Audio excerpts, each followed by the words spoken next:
नमो भगवते वासुदेवाय। कर्मफल।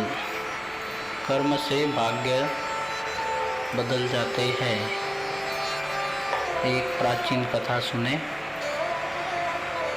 प्राकृत ऋषि का रोज का नियम था कि वह नगर से दूर जंगलों में स्थित शिव मंदिर में जाकर भगवान की पूजा में लीन रहते थे। कई वर्षों से यह उनका अखंड नियम था। उसी जंगल में एक नास्तिक डाकू अस्थिमाल का भी डेरा था। अस्थिमाल का भय आसपास के क्षेत्र में व्याप्त था। अस्थिमाल बड़ा नास्तिक था। वह मंदिरों में भी चोरी डाका से नहीं चूकता था। एक दिन अस्थिमाल की नज़र प्रकृत ऋषि पर पड़ी। उसने सोचा, यह ऋषि जंगल में छुपे मंदिर में पूजा करता है। हो न हो इसने मंदिर में काफ़ी माल छुपा कर रखा होगा। आज इसे ही लूटते हैं। अस्थिमाल ने प्राकृत ऋषि से कहा कि कितना भी धन छुपा कर रखा हो, चुपचाप मेरे हवाले कर दो। ऋषि उसे देखकर तनिक भी विचलित नहीं हुए। बोले, कैसा धन? मैं तो यहाँ बिना किसी लोभ के पूजा को चला जाता हूँ। डाकू को उनकी बातों पर विश्वास नहीं हुआ। उसने क्रोध में ऋषि प्रकृत को जोर से धक्का मारा। ऋषि ठोकर खाकर शिवलिंग के पास जाकर गिरे और उनका सिर फट गया। रक्त की धारा फूटी। इसी बीच आश्चर्य हुआ कि ऋषि प्रकृत के गिरने के फलस्वरूप शिवालय की छत से सोने की कुछ मोहरें अस्थिमाल के सामने गिरी। अस्थिमाल अट्टहास करते हुए बोला, तू ऋषि होकर झूठ बोलता है। झूठे ब्राह्मण, तू तो कहता था कि यहाँ कोई धन नहीं, फिर ये सोने के सिक्के कहाँ से गिरे?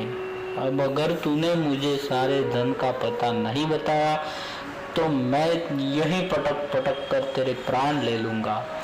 प्रकृत ऋषि करुणा में भरकर दुखी मन से बोले, हे शिव जी, मैंने पूरा जीवन आपकी सेवा पूजा में समर्पित कर दिया, फिर एक कैसी विपत्ति आन पड़ी।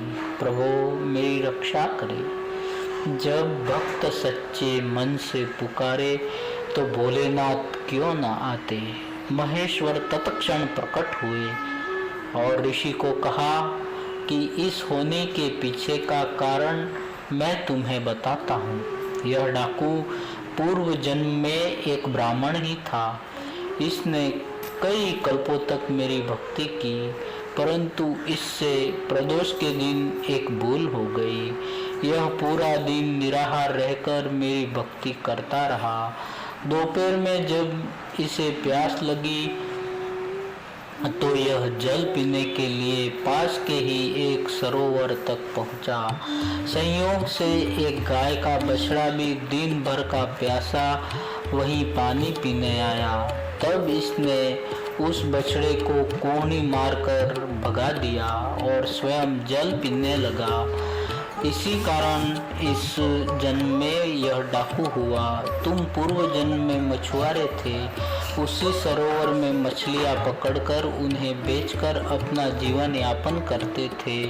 जब तुमने उस छोटे बछड़े को निर्जल परेशान देखा तो अपने पात्र में उसके लिए थोड़ा जल लेकर आए। उस पुण्य के कारण तुम्हें यह कुल प्राप्त हुआ। पिछले जन्मों के पुण्य के कारण इसका आज राज तिलक होने वाला था, पर इसने इस जन्म में डाकू होते हुए न जाने कितने निरपराध लोगों को मारा व देवालयों में चोरियां की। इस कारण इसके पुण्य सीमित हो गए और इसे सिर्फ एक कुछ मुद्राएं ही मिल पाई।